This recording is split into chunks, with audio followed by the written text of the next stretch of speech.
Jean-Michel Miss d'être ici pour faire l'introduction de ce colloque sur la blockchain, sur les compétences de la blockchain et sur la protection des professionnels face à cette révolution. Alors avec Jean-Michel, depuis déjà un moment, nous avons milité pour que l'Assemblée nationale, et quand je dis milité, c'est vraiment le mot, pour que l'Assemblée nationale s'empare du sujet de ce que j'appelle la révolution blockchain. Pour moi, pourquoi c'est une révolution? Parce que c'est une nouvelle façon d'établir la confiance dans notre société. Et qu'il ne peut pas y avoir d'activité économique, qu'il ne peut pas y avoir de relation entre des personnes sans une relation de confiance. Alors aujourd'hui, on a trouvé, les temps passés, une façon d'établir la confiance qui était le tiers de confiance. Et le tiers de confiance, c'est installé, que ce soit quelquefois l'administration, la banque, le notaire, différents tiers de confiance que nous pouvons avoir pour être sûr que quand vous achetez quelque chose, et ben, à un propriétaire, ça soit bien lui le propriétaire. Quand une technologie est capable de changer complètement la façon dont on établit la confiance, ça va conduire à une révolution du fonctionnement de notre société. Exactement pour moi de la même façon que quand un protocole IP a changé la façon dont on pouvait communiquer, a facilité les échanges au niveau mondial, ça change notre société. Et de la même façon, je dirais que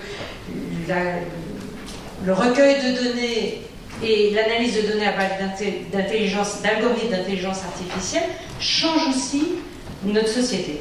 Donc on a voulu s'emparer de ce sujet pour que, nous montions en compétence, nous comprenions tous ensemble de quoi il s'agit et que les députés ne soient pas en retard, finalement, par rapport aux problématiques de société que nous allons avoir à gérer dans le futur. Donc ça, c'était le premier objectif de cette mission. Le deuxième objectif, bien naturellement, c'est qu'on voit bien aujourd'hui que les prises de part de marché des révolutions précédentes, c'est plutôt les Chinois et les Américains, et que l'Europe est absente. Or, en revanche, en France, nous avons tous les talents, parce que nous avons une recherche scientifique de très haut niveau, nous avons une formation académique en matière d'informatique de très haut niveau aussi, en preuve, vous trouverez dans toutes les entreprises aux États-Unis, dans les COMEX, des entreprises américaines qui réussissent si bien des Français. Et donc il fallait, sur cette nouvelle révolution, finalement, on prenne un leadership, et c'est pour ça qu'on a voulu cette mission au sein de l'Assemblée nationale. Et je suis très heureuse de voir que le gouvernement porte aussi cette ambition. C'est naturellement dans une approche aujourd'hui transpartisane que nous avançons pour pouvoir faire gagner la France. Je vais laisser la parole à Jean-Michel Miss, qui va vous parler un petit peu peut-être des propositions concrètes qu'on a mis dans notre rapport et qui va aussi vous dire pourquoi il s'est investi sur ces sujets. Un mot quand même, on nous a appelés les crypto-députés. Plusieurs. C'est-à-dire que nous ne sommes pas tous les deux. Et ça, c'est assez nouveau. Moi, je suis une vieille à l'Assemblée nationale, ça fait plus de 12 ans que je suis élue maintenant. Et c'est pour moi, et je vous dis, c'est quelque chose qui compte énormément pour moi. C'est la première fois que je vois en fait l'Assemblée nationale se saisir suffisamment tôt de ces sujets, et avec un groupe de députés, non pas seulement deux, qui montent en expertise là-dessus. Et c'est pour ça qu'on a une chance, avec l'ensemble de ces expertises, de pouvoir faire gagner la France. Et vous?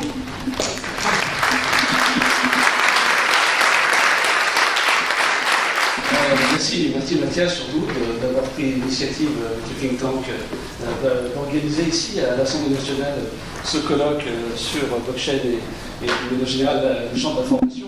Nous, on est très heureux de pouvoir vous accueillir ici parce qu'effectivement, quand on a commencé cette mission il y a plus d'un an, c'est un sujet qui ne dépassait guère le champ d'un certain nombre de spécialistes et vraiment au cœur du sujet. On a réussi, je crois que c'était un des paris, comme tu l'as rappelé, de pouvoir porter aussi avec d'autres ce sujet sur la place publique.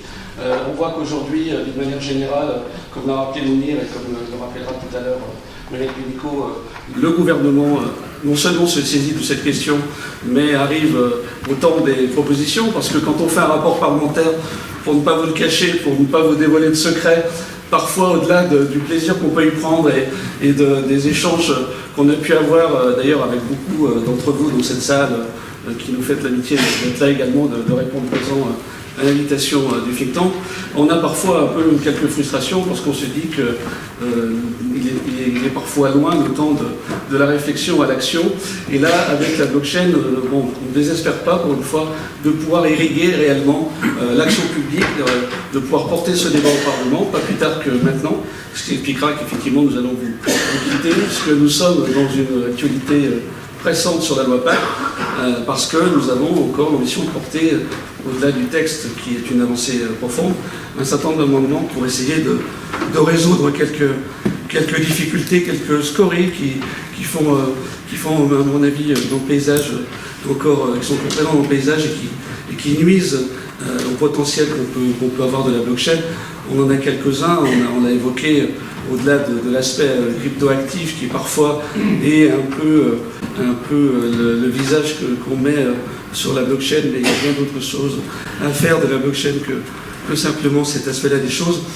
On va apporter donc ces amendements pour pérenniser ce droit au compte, cet article 26 de la loi Pacte, et donc permettre que notre pays ne soit pas contemplatif par rapport à cette technologie, mais soit acteur, soit capable d'adresser avec une technologie qui n'est pas hexagonale, même si nous avons les talents pour la développer dans l'hexagone, mais qui est une technologie qui évidemment adresse le monde entier. Et je crois que c'est ça qui est le plus important qu'il faut l'avoir à l'esprit. On a la chance d'avoir des entrepreneurs, d'avoir des gens qui œuvrent au rayonnement d'une certaine manière de notre souveraineté nationale au-delà de nos frontières. Cette technologie nous le permet et c'est l'ambition qu'on porte également dans ce travail qui est conduit. Pour rester sur le thème de l'information, je crois que Mounir a dit beaucoup de choses, mais il a rappelé qu'il fallait effectivement tenir ces deux bouts, parce que même si nous sommes enthousiastes, convaincus et porteurs de l'innovation que peut engendrer la blockchain, il y a effectivement un certain nombre de préoccupations qu'il faut savoir entendre, que ce soit sur les formations initiales, que ce soit bien évidemment sur les formations continues, sur les formations tout au long de la vie, car comme toute technologie de rupture, la blockchain n'est pas une technologie que l'on peut encadrer, c'est un des risques et c'est un des souhaits qu'on a porté dans le rapport, c'était d'expliquer que justement il fallait qu'on puisse libérer d'une certaine manière les règles de droit qui la régissent, les règles fiscales ou financières, afin que cette technologie ne soit pas bridée avant même qu'elle n'ait pu porter tous ses fruits. Et je crois que c'était extrêmement important qu'on puisse justement faire en sorte que la blockchain soit une manière d'émanciper une certaine approche de l'économie. Et je crois que c'est quelque chose qui a été porté dans ce rapport et qui a été compris. Il faut réglementer certainement sur certains aspects, mais contraindre certainement pas. Et il faut donc à la fois libérer effectivement les énergies créatrices, protéger ceux et celles qui se sentent parfois un peu au-delà de la blockchain, mis un peu à côté du chemin sur les ruptures technologiques. Et il y en a quelques-unes qui ont été citées, que ce soit l'IA, la 5G, le deep learning ou d'autres. Je crois que c'est à nous également d'avoir ce souci et le sens de ce colloque, effectivement, met l'accent justement sur un champ que nous avions identifié dans le rapport et qui jusqu'à maintenant n'avait pas été traité à la hauteur de ce qu'il mérite. Je sais que vous le traitez également dans les autres ruptures technologiques que j'ai évoquées. Je crois que c'est vraiment le cœur de vos travaux, c'est ce qui me paraît assez essentiel de faire. Nous sommes encore, et c'est moi qui le dis, pas très éloigné du 8 mars. Je voudrais quand même rappeler que dans la blockchain, il n'y a quand même que 4% de femmes qui participent de manière active. On n'est déjà pas très brillant dans l'économie numérique, mais je pense qu'on peut quand même faire mieux. C'était aussi une des ambitions, je sais que c'est une de vos ambitions, c'est de faire en sorte qu'à travers les formations, à travers la compréhension du sujet, on fasse tomber un certain nombre de tabous et de plafonds de verre, afin qu'on puisse avoir une société numérique qui soit à l'image de la société tout entière. Et donc, je crois que c'est également un combat qu'on porte et un débat qu'on doit ouvrir pour qu'on fasse en sorte que les formations et qu'on puisse faire percoler également cette idée. Moi, je ne veux pas être beaucoup plus long, vous retrouverez, et vous avez certainement dans le rapport noté un certain nombre d'avancées qu'on a pu faire. Je souhaite simplement vous souhaiter un très bon colloque et puis vous remercier encore une fois de votre présence à toutes et à tous. Merci.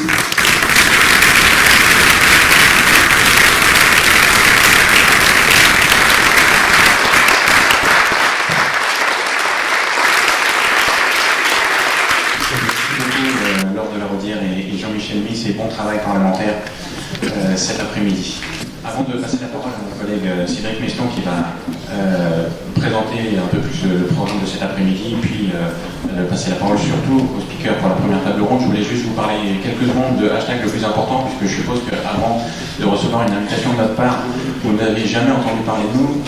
C'est normal, on est une association, un mouvement citoyen qui s'est créé fin 2017 en réaction à la perception d'un malaise croissant de nos concitoyens et d'un décrochage d'une partie de la population par rapport aux avancées de la France d'en haut. Et ce qui nous a motivé, le cœur de notre combat, ce qui nous rassemble, c'est de répondre à l'insécurité économique de nos concitoyens en agissant sur le levier du développement des compétences, de la formation, du développement des capacités, des personnes peu qualifiées, des personnes en risque de déqualification et des enfants et des jeunes en difficulté. Et on agit de deux manières.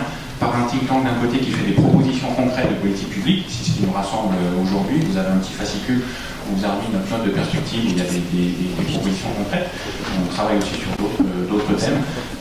Et puis on a un deuxième levier d'action plus original, on a appelé un Action Lab, où on soutient, on a un réseau de professionnels aguerris qui donnent des conseils business ou managériaux à des porteurs de projets de terrain qui concrètement aident les enfants à réussir à l'école, aident les jeunes à s'insérer sur le marché du travail, leur donner des conseils pour démultiplier leur croissance et démultiplier leur impact social. Voilà, action et réflexion. Je ne vais pas m'étendre plus avant, je laisse la parole à Cédric qui va vous expliquer, présenter le point. Bonjour. Donc, le sujet des blockchains est inséparable du sujet des compétences, c'est pour ça qu'on est là.